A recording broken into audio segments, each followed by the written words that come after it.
Hello guys, this is Andrew. I thought I'd make a very quick video to go over my gear for this week. I know it's a little late, but I just got added to the class, and I want to talk about a few things I've had some success with, and most of my gear is pretty budget friendly, so I thought that might also be helpful for a lot of students.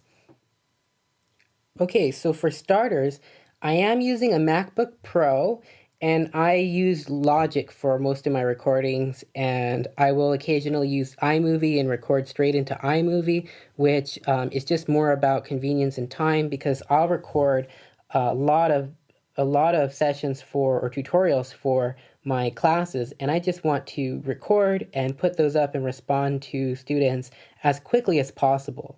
And I want them to sound good. And so I will try not, but I'll still try not to do a whole lot of editing. Okay, so for my microphones, my main microphone is, as I said in class, was the MXL V89. I think that this microphone sounds great. It has a very sort of warm quality to it, and I like that. So I play saxophone, and the saxophone can be a little bit brighter, and so a lot of inexpensive condenser mics can add a lot of shrill sounds to the higher frequencies. And so this microphone to me sounds very, very pleasant, and I think it adds a nice, enjoyable, warm color to the sound. I think eventually I would like to get something even better, but I'd have to spend considerably more, I think, to get a better sound. And on my wish list is maybe a Rode NT1, which is about the same price point as that, just to have a second microphone that I like that with a warmer sound. Or something like a Shure SM7B with a warmer sound.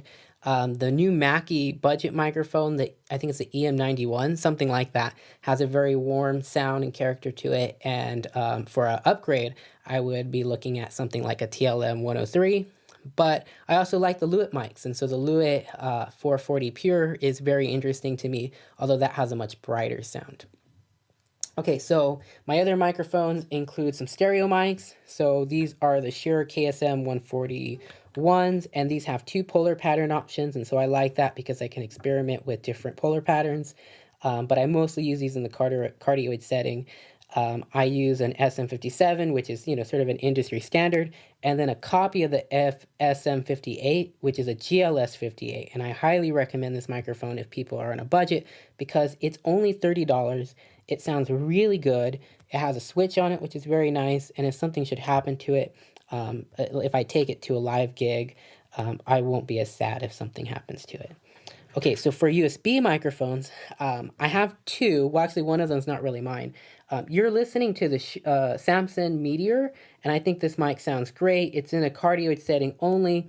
The only downside about this microphone is it does not have a gain setting, which can be tricky with the iPhone because it's hard to adjust the gain. I believe there's a workaround that lets you do it, but I think the iPhone automatically adjusts your gain for you.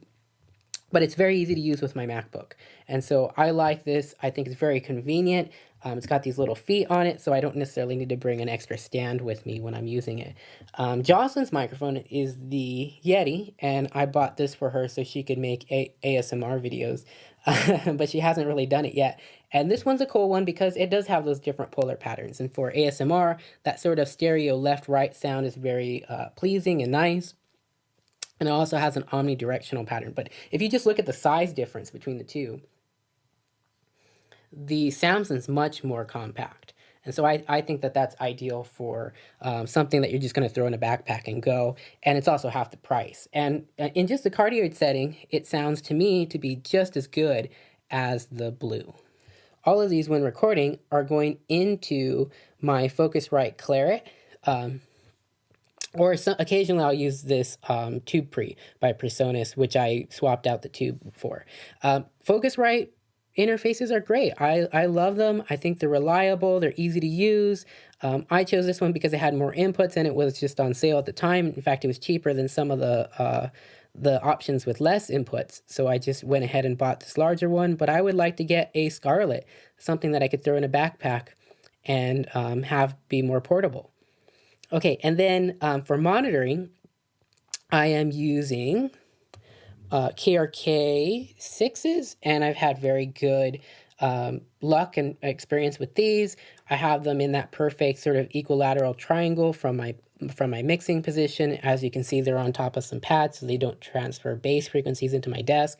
So to help make sure that my bass stays nice and clear, I have some acoustic treatment behind both of them, one in the form of some small panels, and then on the other side in the form of a small curtain that I can close behind my speaker. And so it wasn't ideal to have a window there, but we're all working with the spaces that we just have, and we have to sort of make do. The other way I listen and monitor is through headphones, and I have 3 pairs of headphones here. My very, very first pair of headphones were these, and you can tell that these have been thrown into a backpack quite a lot. These are the Samson SR850s, but they have holes in them, and so these are great for listening. These are great for mixing, but because they're semi-open back, and because they have holes in them, some sound can bleed through, and so it's not ideal if recording vocals. I would use something else if you're recording vocals. But for mixing and listening, these are absolutely great, and these are very cheap, and you can kind of tell. They're a little bit plasticky looking, and so they're not super expensive. I think these are about $45, and I think they were even less when I bought them. So then I eventually upgraded to the Big Brother, which is a Samson SR950s, and it's good to have multiple pairs if you're recording people. And so these, as you can see, are closed back. They don't have any holes, and they have a lot of padding on them, so they're not going to transfer sound as much. And then my main pair of headphones that I use all the time are the Audio-Technica M50Xs, and these sound just great. I love these. They're also closed back and very comfortable, a little bit lighter than the other pairs, and they have a Bluetooth option with an adapter. I think they make now just a Bluetooth version of this, and they also come with an assortment of cables. Let's see. So then the other aspect of my studio that's very, very important that I think gets unmentioned or gets not enough attention is the sound treatment. So I made about 6 of these acoustical treatment panels using Roxel Safe and Sound, and I have them on each side of my studio to catch my first points of reflection from my speakers. And so I have treatment behind my speakers, and I have treatment on the side of my ears, on my walls, where the sound is going to first bounce off of the room. And so being in a fairly small room, I find that acoustic treatment is very, very important. And this helps to make sure that I'm miking things correctly and then mixing and monitoring things correctly. And so having good acoustic treatment, I think, goes a long, long way. And I think it just helps me get a better sound out of my microphone.